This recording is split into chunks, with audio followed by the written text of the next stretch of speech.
దేవునికి స్తోత్రం. ప్రియమైన సహోదర సహోదరులకు శుభాభివందనములు. ఈరోజు దేవుని వాగ్దానం కీర్తనలు 23 అధ్యాయం 1 వచనం.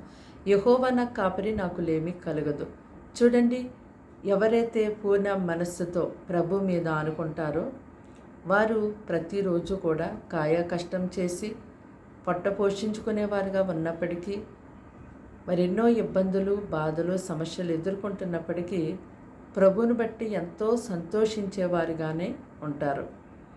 అంతేకాదు, మరి ముందు ఏం జరగనున్నదో అని ఊహించుకుని ఎంత మాత్రము భయపడరు. చిన్నపిల్లలకు ఉన్నటువంటి విశ్వాసాన్ని మీరు కలిగి ఉండి దేవుని యొక్క వాక్యాన్ని మీరు స్వీకరించినప్పుడు, ఆ యొక్క వాక్య ప్రకారము మీరు ప్రవర్తించే వారిగా ఉన్నప్పుడు దేవుని యొక్క వాగ్దానము నీ జీవితంలో గొప్పగా నెరవేరుతుంది.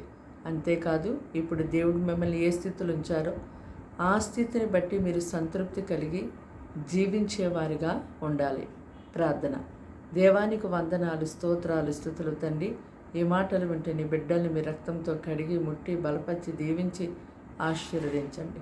ఈ దినమంతా వారికి తోడుగా ఉండండి. కీడు శోధన పని తప్పించండి.